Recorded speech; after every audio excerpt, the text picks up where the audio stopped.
기도하고 시작하겠습니다. 좋으신 하나님, 오늘 또 아버지 하나님의 말씀을 같이 묵상하며 그 말씀을 통해 주시는 하나님의 지혜와 하나님의 크신 그 긍휼과 사랑하심과 은혜를 같이 나누기를 원합니다.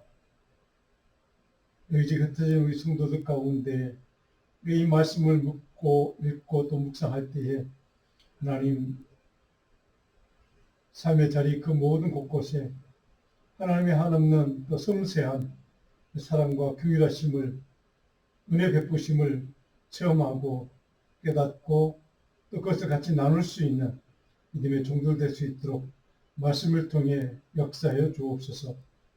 오늘 또 민수기의 말씀을 같이 나눌 때 하나님의 큰 은혜와 말씀의 지혜와 권능을 얻도록 도와주시기를 간절히 소원하옵고 예수님의 이름 기도합나이다. 우리가 지난주에 말씀을 나누지를 못했고요. 다음 주가 성탄 주일이라 오늘로 민수기 26장부터 36장 마지막까지 좀 긴 부분인데 자 마무리하려고 합니다.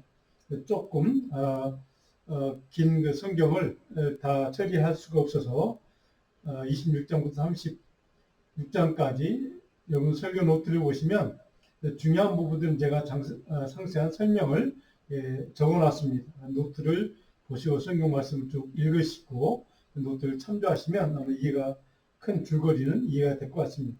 오늘 이 시간은 꼭 우리가 좀 꼭 알았으면 좋겠다 하는 그 말씀들을 중심으로 몇 군데만 좀 살펴보고 이 민수기를 오늘로 마무리하고 내년 새해에는 다른 성경을 우리 여호수아를 공부를 좀 해보려고 합니다. 여러분들이 집에서 꼭 26장부터 36장까지 말씀을 잘 읽고 정리하시고 꼭 필요한 말씀을 묵상해 주시면 좋겠습니다.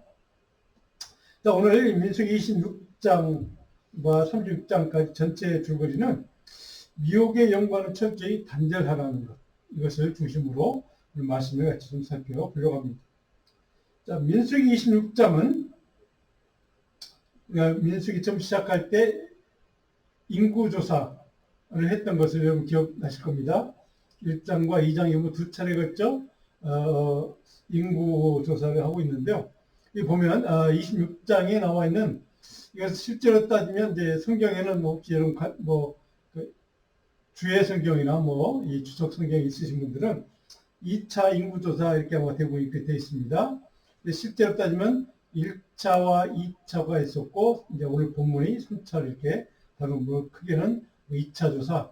첫 번째는 출애굽한 다음에 얼마 되지 않아서 광야를 통과해야 될 때 인구수를 파악하고 전열을 정비하고 광야를 통과할 때 적과의 싸움이 있을지도 모르는 그런 상황에서 이제 군대를 정비하는 의미에서 1차와 2차가 이제 초기에 이루어졌고요. 이제 광야 40년의 거의 마지막 단계에서 마지막 가나안 땅 정복 전쟁을 하러 가기 전에 이제 요단강을 건너기 전에 3차 인구조사가 이제 이루어지는 것을 보게 됩니다. 여러분들이 인구조사에 대한 내용을 여러분들이 좀 성경을 읽으시면 다 이해가 되실 텐데 인구조사가 이루어졌던 장소는 어딘가 여러분 설교 노트를 보시면 자세한 내용이 있습니다. 모압 평지에서 인구조사가 이루어집니다. 때는 언제 이 인구조사가 크게 두 번째로 이루어졌는가? 출애굽한 다음 40년, 그러니까 마지막 해로 5월 달에 이루어졌다고 보시면 여러분들 쉽게 이해가 될 것 같습니다.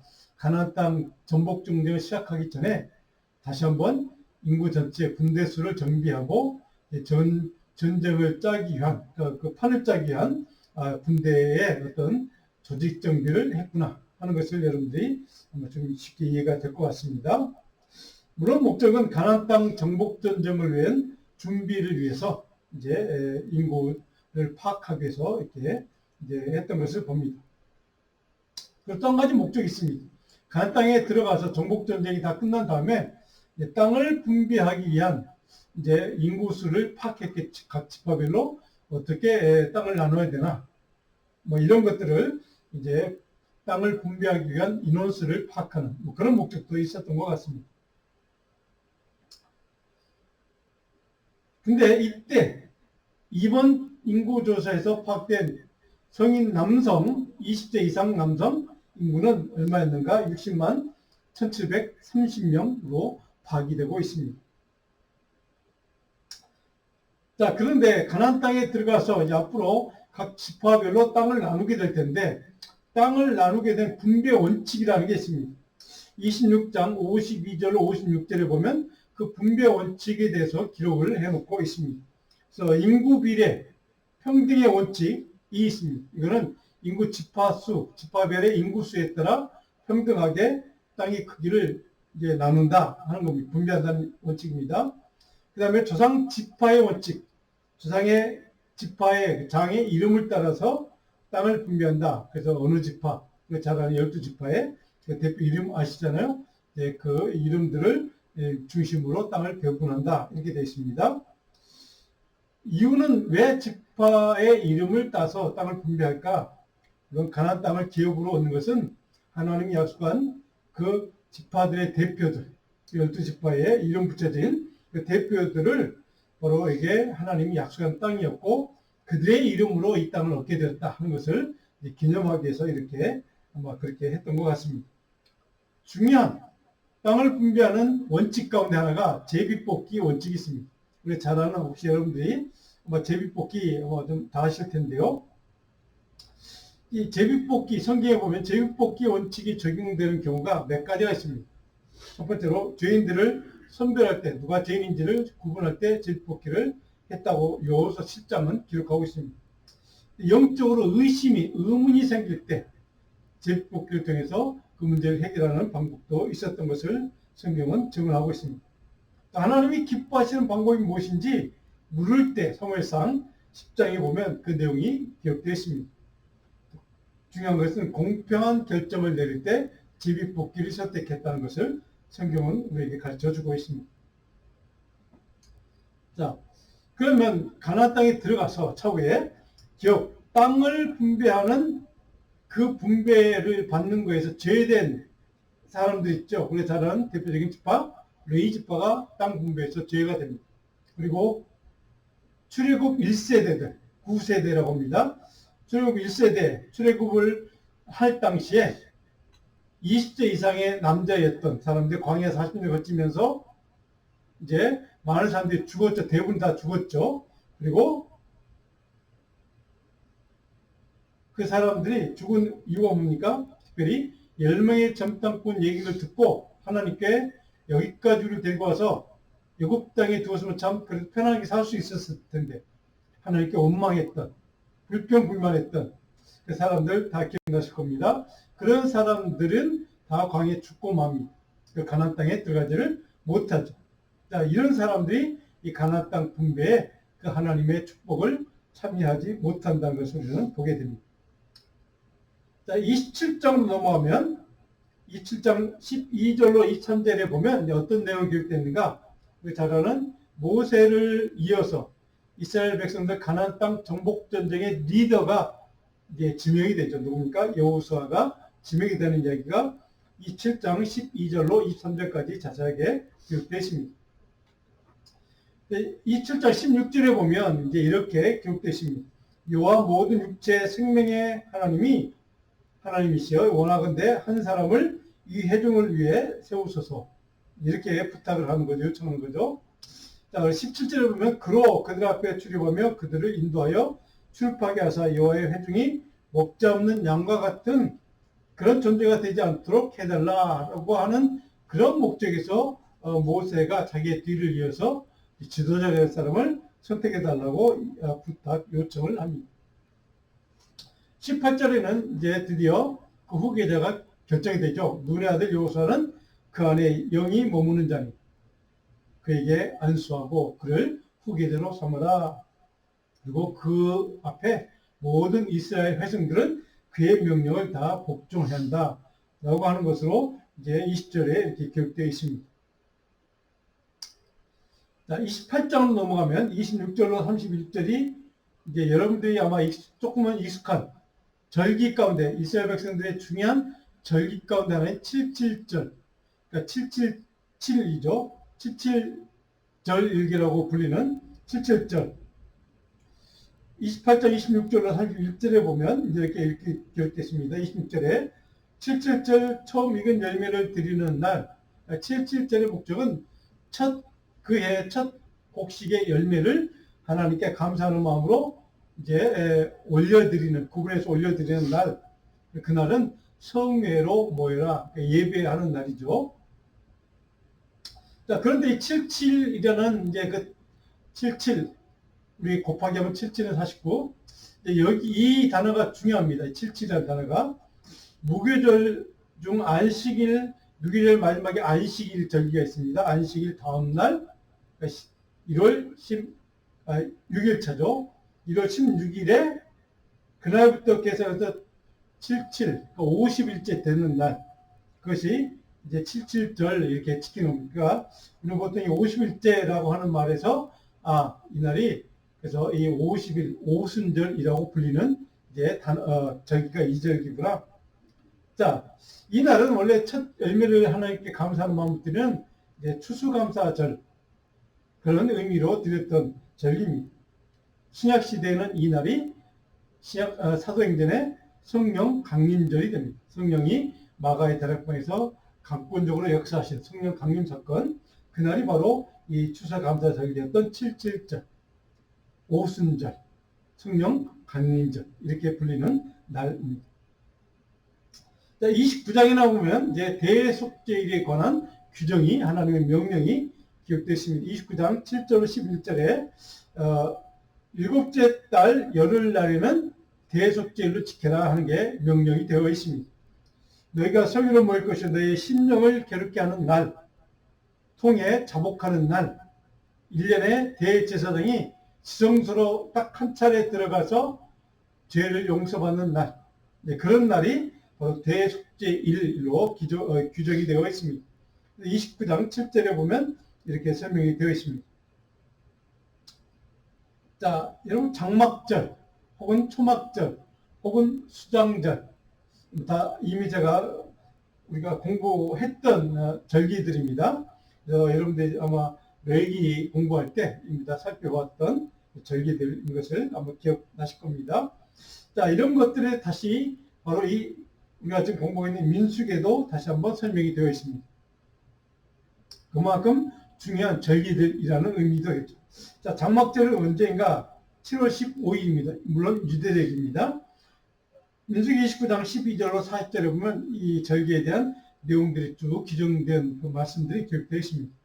유대暦으로 7월 15일부터 8일 동안 지키고 마지막 날은 이제 성회로, 물론 안식일입니다. 성회로 지키는 날입니다. 이 날은 어떤 절기인가, 어떤 의미가 있는가? 광야 40년 동안 광야 생활을 할 때 이스라엘 백성들이 천막 생활을 했습니다. 그리고 하나님께서 하늘부터 내려주시는 만나와 메추라기를 먹고 살았던, 그 반석의 생수를 마시고 살았던 그들의 그 하나님이 광야 생활 가운데 그들을 사랑하시고 지키시고 보호하신 그 하나님의 은혜를 감사하기 위해서, 그것을 기억하기 위해서 지키는 절기가 이 장막절 혹은 초막절 혹은 수장절 이렇게 불리는 날입니다. 물론 이 날은 1년 동안 수확한 모든 곡식에 대해서 하나님께 감사하는 축제일이기도 했습니다. 자, 이제 30장으로 넘으면 어떤 내용이 기록되어 있는가? 3장 1절로 16절에 보면 여러분 잘 아는 서원에 대한 이야기가 쭉 기록되어 있습니다. 우리 하나님께 서원한 것에 대한, 이렇게 서원한 것은 어떻게 해라 라고 하는 규정들이 30장 1절로 16절까지 쭉 기록되어 있습니다. 자, 3장 2절에 보면 이렇게 하나님의 말씀이 기록되어 있습니다. 사람이 여호와께 서원하였거나 결심하고 서약하였으면, 서약이라는 단어입니다. 서원 같은 단어입니다. 깨뜨리지 말고 그가 입으로 말한 대로 다 이행할 것이다. 서원한 것은 깨뜨리지 말고 반드시 다 지켜야 할 것이다 라고 하는 것을 명령하고 있습니다.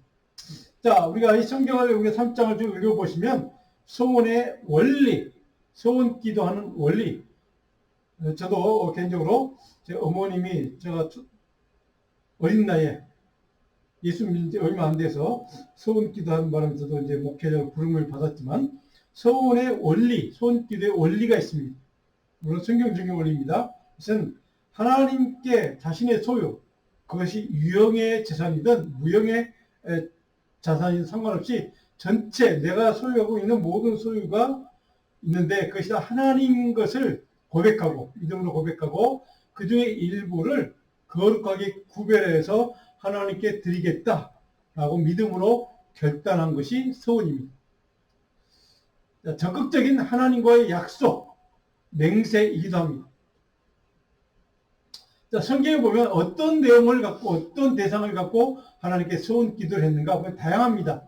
여러분 성경에 어떻게 다 있습니다. 자기 몸을 하나님께 내가 서원해서 구별해 드리겠다. 정결한 짐승을 하나님께 내가 드리겠습니다라고 서원하는 그런 서원 기도도 있습니다. 그리고 내 집을 하나님께 구별해 드리겠습니다 하고 하는 것, 그리고 땅을 하나님께 내가 구별해서 서원해서 내가 드리기로 맹세합니다. 자, 11조와 첫 열매도 마찬가지입니다. 그래서 이건 하나님의 것입니다. 하나님께 거룩하게 구별해서 하나님께 드리기로 제가 서원하고 결단합니다. 내 삶 전체를 하나님께 내가 드리겠습니다. 구별하여 하나님을 위해서 섬기는 사람으로 내 삶 전체를 주님께 드리겠습니다라고 고백하는 서원의 기도도 있습니다. 민수기 3장 2절에 보면 그런 내용이 있습니다.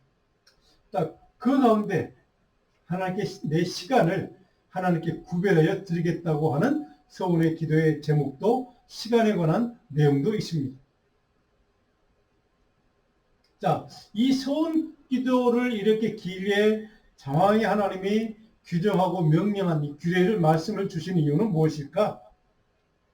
결코 아까 우리가 살펴본 읽었던 말씀처럼 결코 파기하면 안 된다는 겁니다. 서원은 반드시 지켜야 한다는 겁니다. 그리고 서원한 말 그대로 행하라는 겁니다. 자, 서원을 지키지 않을 때 어떤 일이 내게 일어나는가? 그것은 반드시 불이행은 죄라는 겁니다. 하나님 앞에 죄다. 그래서 하나님께서 진노하실 거라는 겁니다. 그래서 하나님은 반드시 서원한 것은 지켜야 한다라고 말씀을 하는 겁니다. 자, 하나님께서 이렇게 길게 서원 맹세, 서원 기도에 대한 내용을 이렇게 우리에게 가르쳐 주는 이유가 뭘까? 몇 가지 우리가 꼭 기억해야 될 내용이 있습니다.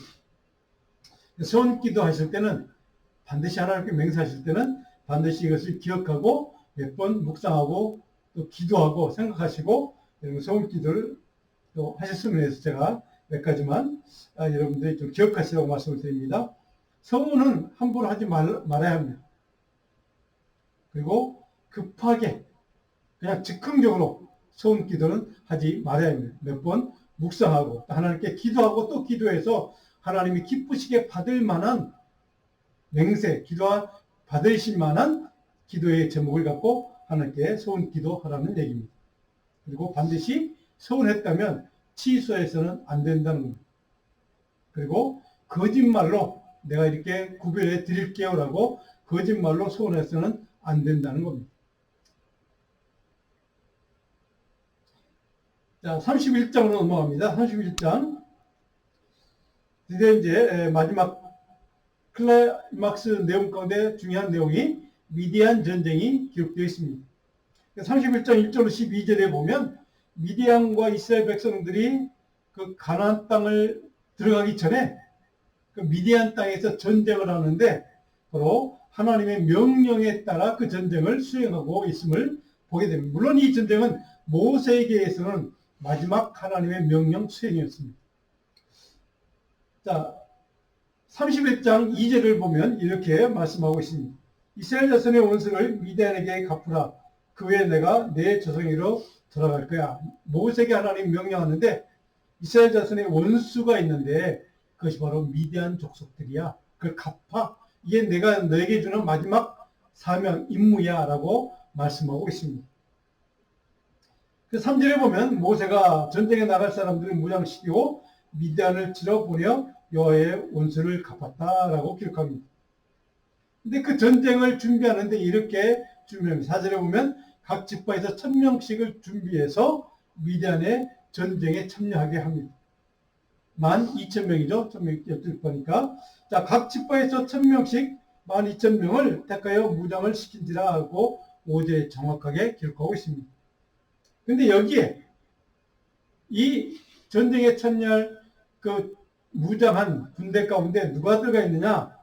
6절에 보면 제사장이 들어갑니다. 레이지파 사람 제사장 엘르아살의 아들 비느하스에게 성소의 기구와 신호 나팔을 돌려서 나팔절이라는 게 있죠. 그 나팔절이 이 나팔을 부는 것을 기념하는 절기인데 그 성소의 기구와 신호 나팔을 들고서 전쟁에 참여하라고 말씀하고 있습니다. 왜? 그 무서운 전쟁에 제사장 엘르아살의 아들 비느하스에게 성소의 기구와 나팔을 들고 전쟁에 참여하라고 했을까? 이유는 한 가지입니다. 이 전쟁은 하나님의 전쟁이라는 겁니다. 그래서 하나님의 명령에 따라 하나님이 원하시는 전쟁이기 때문에 나팔을 불어야 한다는 하나님의 명령을 순종하라는 것이죠. 근데 이 전쟁에서 7절을 보면 미디안을 쳐서 남자를 다 죽였다라고 기록합니다. 8절을 보면 미디안의 5 왕을 다 죽였다. 또 이렇게 증언하고 있습니다. 그리고 우리가 잘 아는 발람이라는 인물 있죠?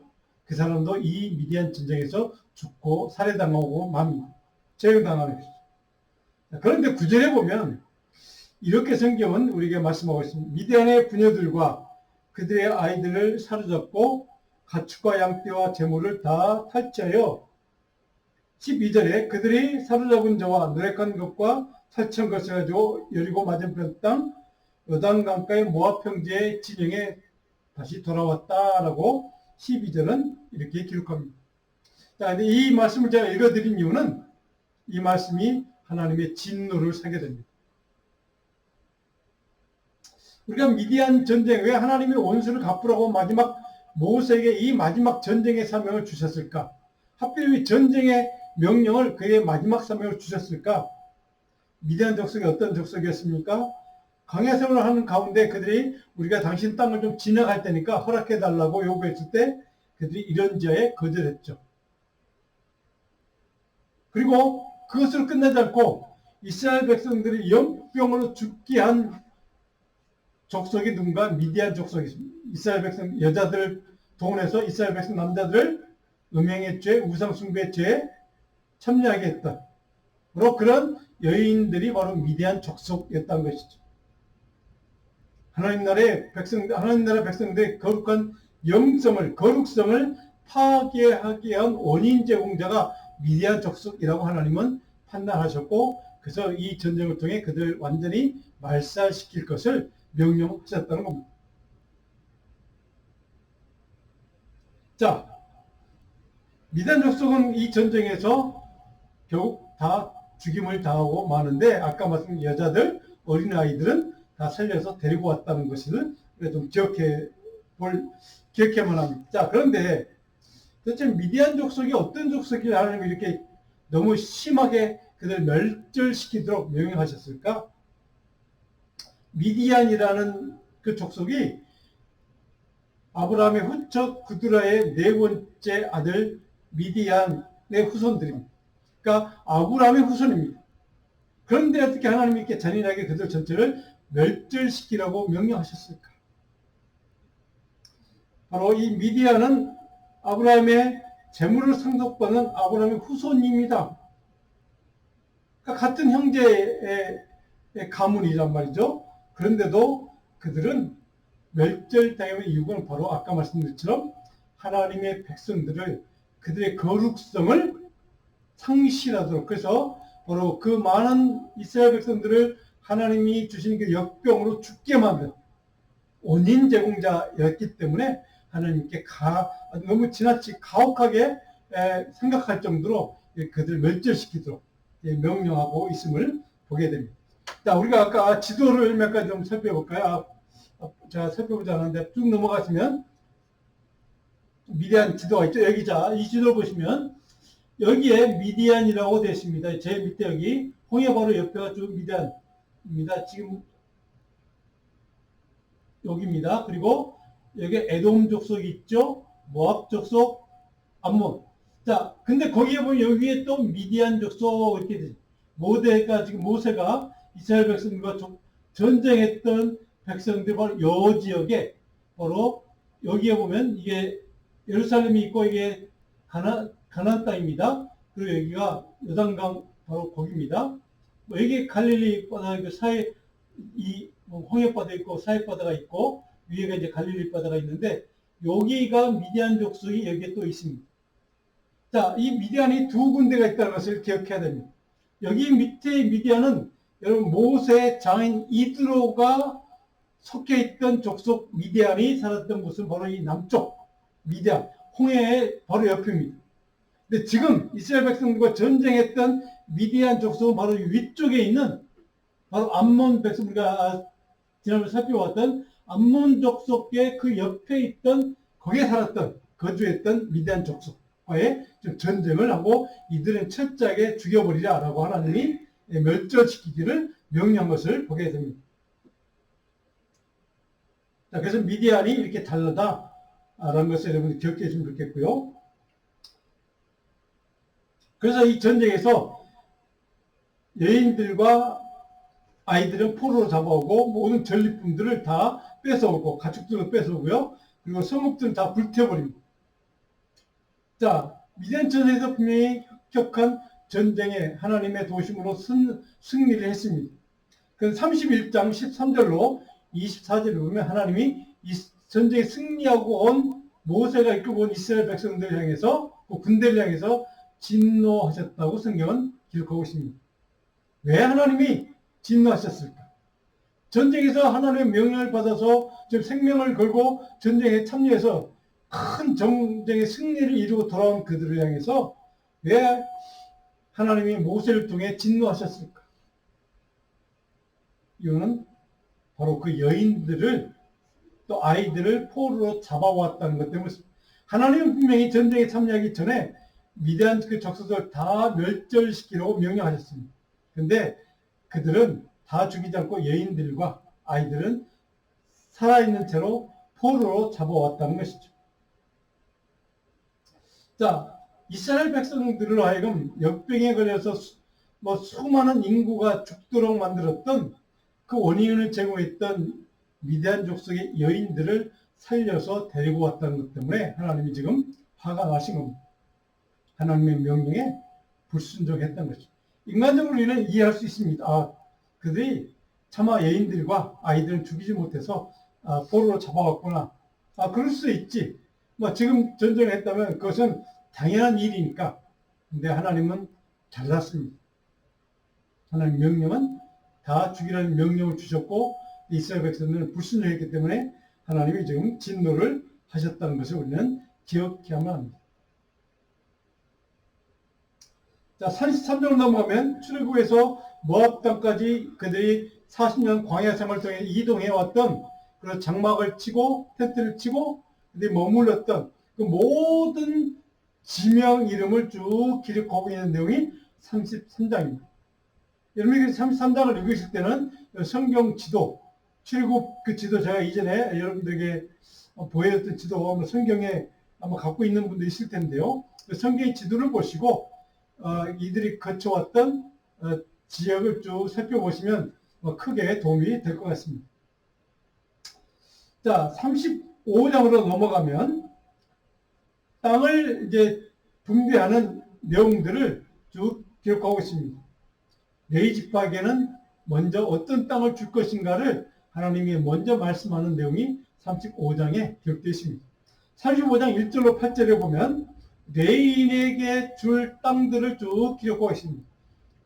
총 48개의 성읍을 그들에게 주어라고 하나님이 명령합니다. 근데 도피성 6개, 조금 이따 살펴볼 내용입니다. 도피성 6개 성까지 합해서 48개 성읍을 레위 지파에게 주어라. 땅은 아니지만 성읍을 그들에게 주어라. 그래서 그들이 먹고 살 수 있도록 성읍을 주어라는 겁니다. 왜냐하면 땅 분배에서 죄된 지파이기 때문에. 왜 성읍을 주셨을까? 가나안 땅에 그 땅 분배를 받지 못하는 지파이기 때문에 그들의 생활을 보장하기 위해서 하나님이 바로 그들에게 이렇게 성읍이라도 그들에게 주어라 하고 명령했다는 겁니다.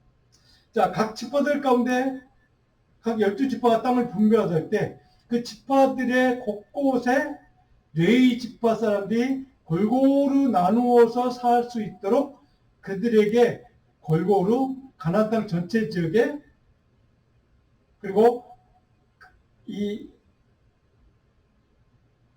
오른쪽에 이따 조금 이따 살펴볼 겁니다. 그 땅에 골고루 레위 지파가 살도록 나눕니다. 그래서 그 목적이 무엇일까? 레위 지파가 하나님의 말씀을, 그리고 예배를 다루는 지파이지 않습니까?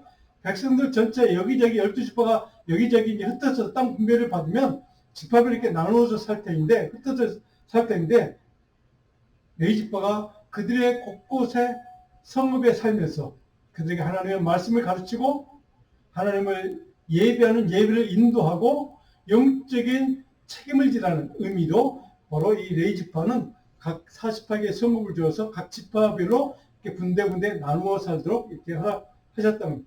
자, 그 나누어진 성읍 가운데, 레위 지파가 거주하는 나누어진 48개 성읍 가운데 그 중에 6개를 도피성으로 하나님이 지정을 해 주십니다.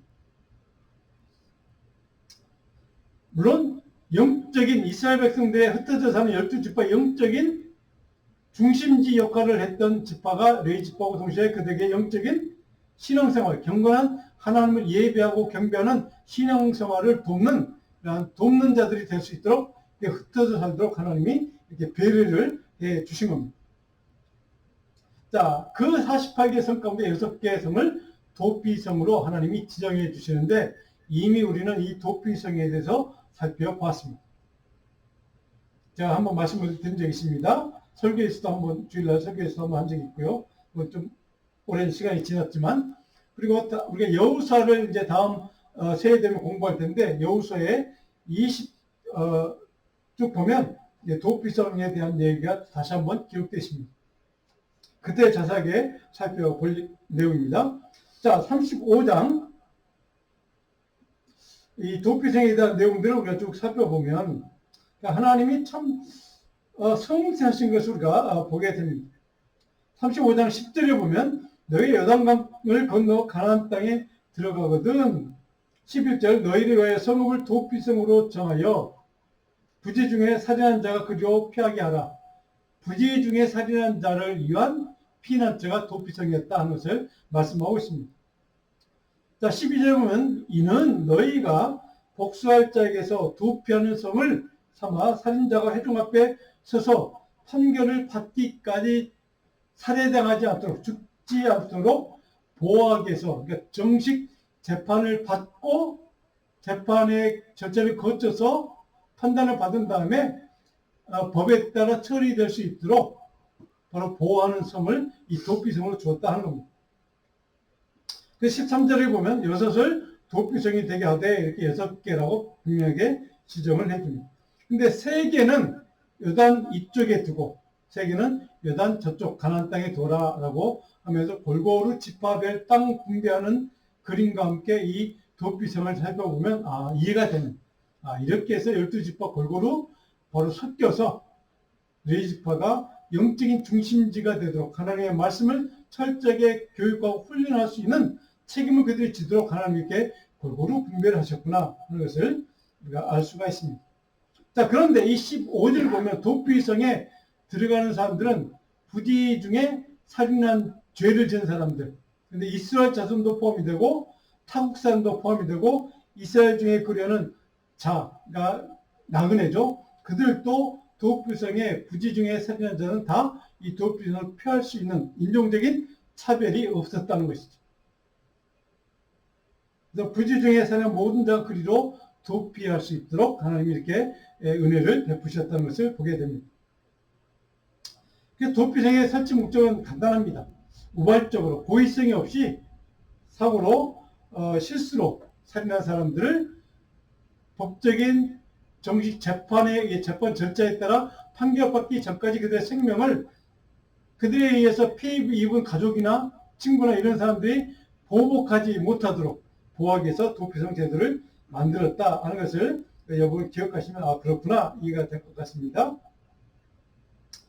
그래서 자신의 실수나 허물 때문에 살인했을 경우에 재판장에 서서 재판관 앞에서 내가 공개적으로 설명할 수 있는 기회, 그래서 자기 죄를 용서받고 법에 따라 처리받을 수 있는 기회를 부여하기 위해서 이런 제도를 만드셨다는 것을 우리가 이해할 수 있습니다. 지도를 보시면 볼까요? 자, 잘 안 보실 텐데 여기가 이 여단강이죠. 이게 보면 사해바다고 이거 갈릴바다입니다. 그 중심에 여단강이 있고, 여단강 오른쪽에는 지금 세 개가 있고, 이 가나안 땅에 세 개가 있습니다. 그래서 세 개. 각 지파들, 여기 지파가 땅을 차지하고 여기 지파가 땅을 분배받죠. 그래서 이 도피성이 나누면 레위 지파 사람들이 이 성들에서 이렇게 골고루 흩어져 살게 돼 있구나 하는 것을 이해할 수 있습니다. 근데 이 세 가지 골란 공원, 지금의 여단강 오른쪽 동편 쪽입니다. 길랏 라모세 하나, 또 이 베셀에 하나. 그리고 가나안 땅에는 저 위에 게데스 북쪽이죠. 그 다음에 세겜, 그리고 이 예루살렘 바로 옆에 헤브론, 이렇게 골고루 세 개씩 요단강을 중심으로 나누어서 도피성을 설치할 수 있도록 하나님이 정확하게 명령해 주십니다. 자, 그런데 도피성을 설치할 수 있는 몇 가지 제약 조건이 있습니다. 반드시 레인이 거주하는 성읍에만 도피성을 만들 수가 있습니다. 그리고 또 한 가지 원칙이 있습니다. 도피성은 반드시 사람들이 쉽게 도달할 수 있는 큰 길을 통과할 수 있는 그곳에 도피성을 만들어야 됩니다. 사람들이 왕래할 수 있는, 왕래가 편한 그런 지역에 도피성을 만드는, 왜냐하면 쉽게 피할 수 있도록 이렇게 한 것이죠. 자, 도피성의 법규가 성경을 보면 자세하게 설명되어 있습니다. 반드시 부지 중에 살인한 자만, 고의가 아닌 실수로 살인한 자만 들어가야 됩니다. 그리고 도피성에 들어가서 왜 레위 지파의 성읍에만 도피성을 만들어야 되는 이유가 뭐냐? 반드시 도피성에 들어간 그 살인한 사람, 피해서 들어간 사람은 그 도피성을 관할하고 있는 레위 지파 제사장에게 자기가 이런 죄를 지고 살인죄를 지고 피해왔습니다라고 하는 것을 장황하게 과정을, 그 과정을 설명해 줘야 될 책임이 있습니다. 그리고 나서 제사장이 받을 것인가? 이 사람은 고의가 아닌 실수로 정말 살인했구나. 고의성으로 살인했구나를 판단하고 받아줄 것인지 거절할 것인지를 결정을 하게 되어 있습니다. 그리고 도피성에 한번 들어가서 인정받고 거기에 머무는 사람은 재판을 받기 전까지는 도피성에서 나오면 안 됩니다. 혹시 도피성을 나왔다가 그 피해자 가족이나 친구들이 그를 원수를 갖겠다고 그를 도피성 밖에서 죽이면 그는 어떻게 할 방법이 없다는 겁니다. 그러니까 그건 살해죄가 아닙니다. 거기서 죽임을 당하면 보복당하고 마는 겁니다. 그래서 그런 경우를 대비해서 절대 도피성으로 나오면 안 된다. 재판을 받기까지 기다려라. 이렇게 되어 있습니다. 근데 중요한 제약 조건이 하나 있습니다. 자, 언제까지 도피성에 머물 것인가? 자기가 도피성에 피했을 때 자기가 이렇게 사람을 죽였습니다고 하는 그 과정을 설명했던 제사장이 있습니다. 그 제사장 혹은 대제사장이 죽으면 그때 도피성을 나올 수가 있습니다. 그러니까 죽기 전까지는 그 도피성을 나오면 안 됩니다. 죽은 후에야, 바로 대제사장이 죽은 후에야 도피성에서 나올 수가 있다는 겁니다. 도대체 이 도피성의 규례를, 이 은혜의 장치를 하나님이 정해 주신 이유는 뭘까?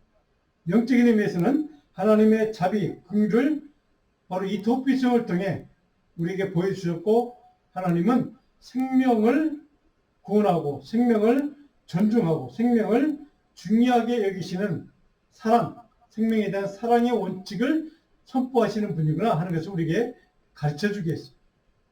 동시에 사회적인 의미는 무엇일까? 모든 산지에 대한 어떤 원한이나 불평이나 보복을 당할 위험이나 위기에서 정식 재판을 통하지 않고 그런 그들의 생명을 보장하기 위해서, 생명을 보호하기 위해서 그리고 공정한 재판의 기회를 주기 위해서 바로 이 제도를 만드셨다 하는 것이죠. 하나님의 공평성, 공의, 그리고 우리 여기서 보게 됩니다. 그리고 인간적인 차원에서는 살인죄의 악순환을 끊어버리는 것이죠. 내가 실수로 누구를 죽였는데 그 때문에 저 사람 피해자의 가족이 나를 또 보복하고 그리고 또 내 가족이 또 그 사람들을 보복하는 그런 피해 악순환, 죄의 악순환의 고리를 끊어버리는 의미에서 이 제도를 하나님이 허용해 주셨음을 우리는 기억해야만 합니다. 그리고 35장 16절로 34절에 가면 이제 살인죄에 적용 구체적인 사례들을 쭉 적시하고 있습니다. 그래서 35장 22절에 가면 악의가 없이 우연히 살인한 사람을 도피성에 피하도록 해라 하는 것을 다시 한번 설명하고 있습니다. 악의도 없고 그리고 해하려 의도한 것도 아닌 우발적인 사고에 의해서 살인한 사람들을 보호하는 장치다. 생명을 존중하는 장치다 하는 것을 다시 한번 쭉 35장 후반절에 설명을 해주고 있습니다. 물론 고의로 살인한 사람들은 절대 들어갈 수가 없고 그런 사람들은 이제 이 제도의 보호를 받지를 못합니다.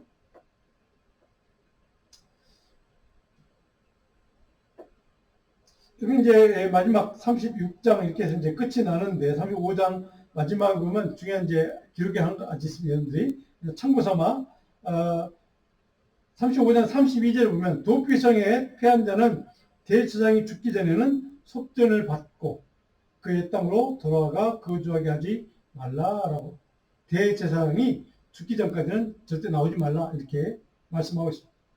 자, 여기서 우리는 한 가지 연상이 됩니다. 대제사장 죽음으로 인해서 도피에서 나올 수 있다는 게 지금 무슨 뜻일까? 대제사장의 피가 흘려야만 우리 그때 비로소 자유롭게 해방될 수 있다는 것이죠. 대제사장이신 예수 그리스도 메시아 그분의 십자가의 피가 그래서 우리는 그 피의 보혈의 은혜로 공받는다는 의미가 여기에 있습니다.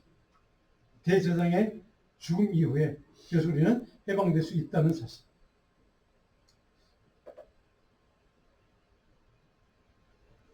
자, 이 민수기 36절까지 이렇게 해서 끝이 나게 됩니다. 자, 여러분들 보시면 몇 가지 제가 설교를 때 적어놨는데요. 몇 가지만 좀 같이 살펴보려고 합니다. 오늘 마지막 적용 교훈을 몇 가지 좀 같이 읽어보고 읽어봅니다. 하나님의 사람으로 거룩한 믿음으로 사는 삶을 가로막는 미혹하는 사람, 어떤 사물에 대한 철저하게 배척하고 단절해야만 합니다. 그 다음으로 두 번째, 삶의 모든 지경에서 정결한 삶을 살아가는 하나님의 사람이 되기 위해서는 말씀을 분별하고 구분하는 영적 지혜를 우리는 사모해야만 합니다. 하나님의 지혜를 사모해야 한다는 것이죠. 그 다음에 도피성 제도를 통해 주시는 하나님의 긍휼, 공의, 공평의 은혜와 하나님의 생명 존중, 생명 사랑의 원칙을 우리는 항상 기억해야만 하나님은 생명을 중요시 여겼다는 사실. 그 다음 한 가지 있습니다. 영원한 대제사장 되시는 예수 그리스도의 십자가 피 흘림의 은혜를 통해서만 죄에서 해방받고 사망 권세에서 구속받을 수 있음을 우리 반드시 기억해야만 합니다. 제가 묵상 과제를 제가 두 가지를 드렸습니다. 민수기 전체 요약하면서 묵상 과제 한 주간 동안 깊이 좀 말씀을 읽고 묵상했으면 좋겠습니다. 하나님 앞에서 믿음과 헌신을 결단하고 소원하는 것을 잊어버리거나 지키지 못한 것은 없는가 철저하게 다시 한번 점검하는 기회가 됐으면 좋겠습니다. 두 번째로 내 영혼의 도피성이신 예수 그리스도의 십자가 구원의 은혜를 통한 구원과 생명의 은혜를 날마다 기억하고 감사하는 삶을 나는 지금 살아가고 있는가. 한 주간 동안 깊이 묵상하는 이 사순절, 이 대림절기를 지나면서 여러분들이 예수 그리스도 아기 예수로 오신 그분을 맞이하면서 정말로 그분의 은혜를 나는 날마다 기억하고 감사하는 경배하는 삶을 살고 있는가. 묵상하는 시간 됐으면 좋겠습니다. 오늘 마지막 전체 요약하면서 요절 말씀 같이 한번 읽고 마치겠습니다. 자, 이사야서 43장 1절 말씀 같이 있습니다. 야곱아, 너를 창조하신 여호와께서 지금 말씀하시느니라. 너는 두려워하지 말라. 내가 너를 구속하였고 내가 너를 지명하여 불렀나니 너는 내 것이라. 아멘. 기도하겠습니다.